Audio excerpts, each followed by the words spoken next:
Alright, so welcome to the Squire's Workshop again. It is Saturday, I think the February the 20th. Yeah, still dealing with all the snow, although it's warm enough now that it's starting to melt, so it's creating a ever-loving mess. So swinging back around here, that stack is all cherry. I have that up on Facebook Marketplace, so I've been selling quite a bit of it. But the reason I'm out here today, I've been working on my kiln. So you see the brighter wood on each end, that's where I just expanded it. So I added 2 feet on this end and I added 3 feet on this end. Of course I had to add roofing to it and all that. It sits on 2x6 stringers, so I had to expand those out a little bit. You can see I butted them on. The propane tanks, I will show you why we have propane tanks here in just a sec.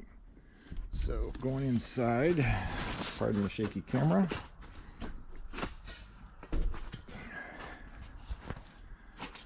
Alrighty, and again, I just got done working on it. So the purple is the old insulation, and actually there's still purple in behind the silver, but there's a spacer between it, so it gives me like R9-ish. I got this door coated. I didn't get the other door done. I don't know if I'm going to do that door actually. So inside, you go back there, you can see it's all insulated. All the seams are sealed. That's what I was doing today. The piece of plywood's just there to keep me from beating up that insulation on the end.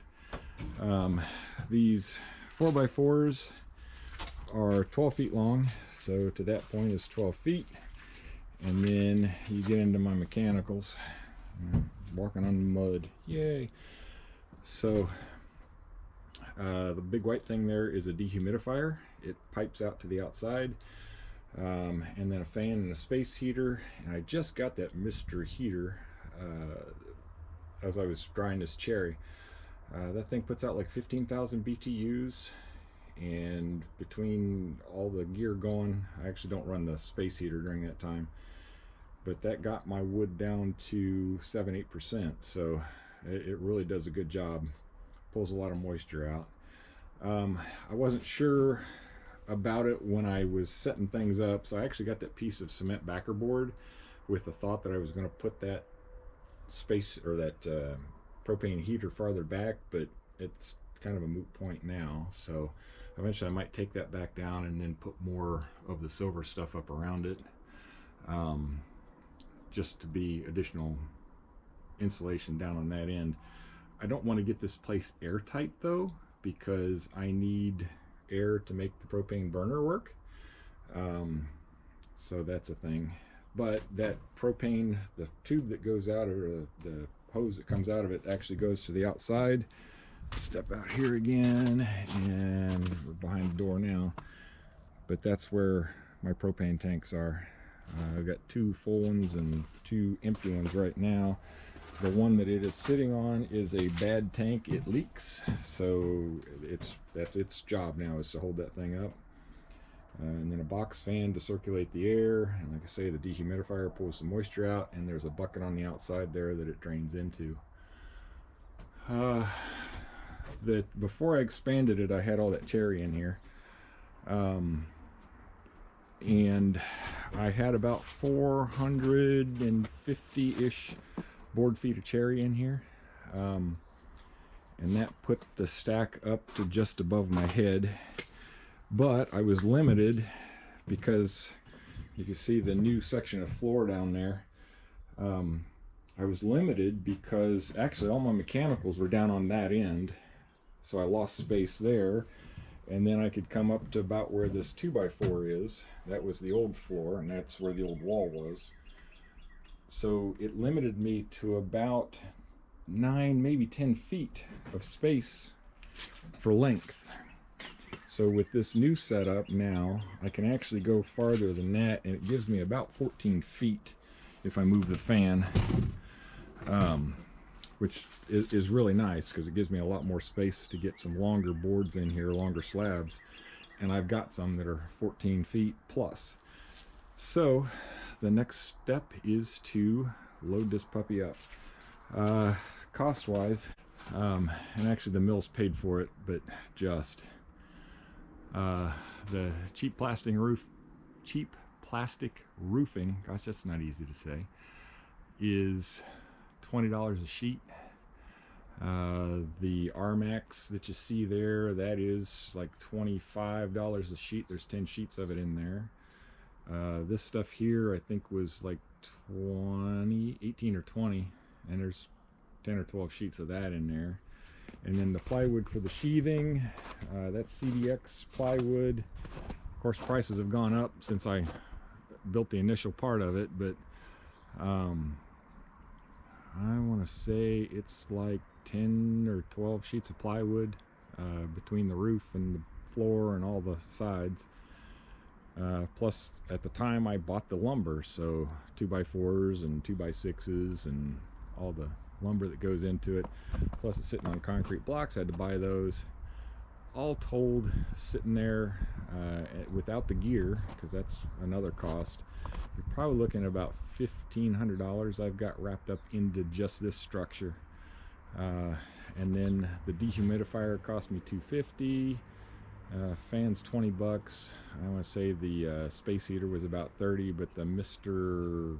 Heater was like $60, plus the tanks, which I use those tanks otherwise, so I can't really count those, but got to fill them up.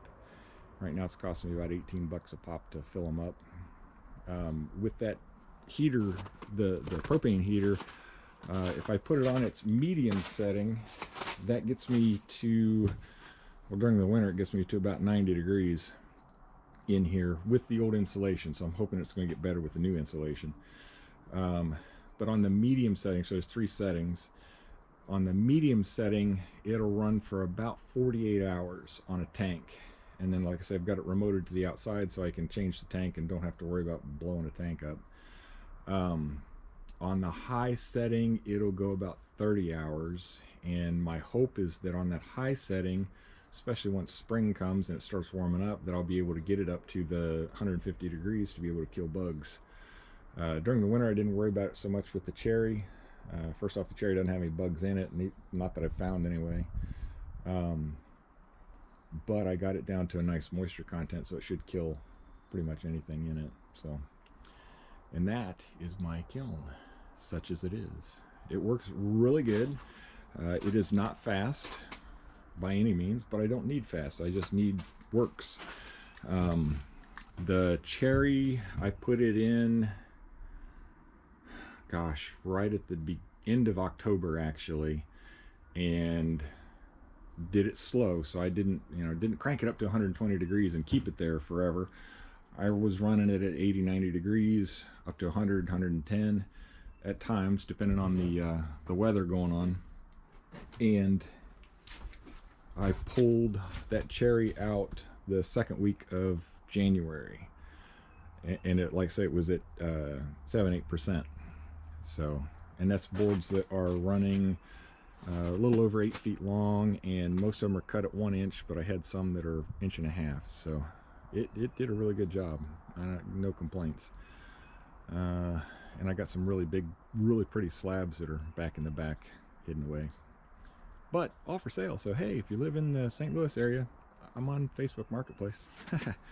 So yeah, anyway, like I say, just wanted to give you an update and kind of show off my kiln and show you how I did it, because I get people asking me about it occasionally.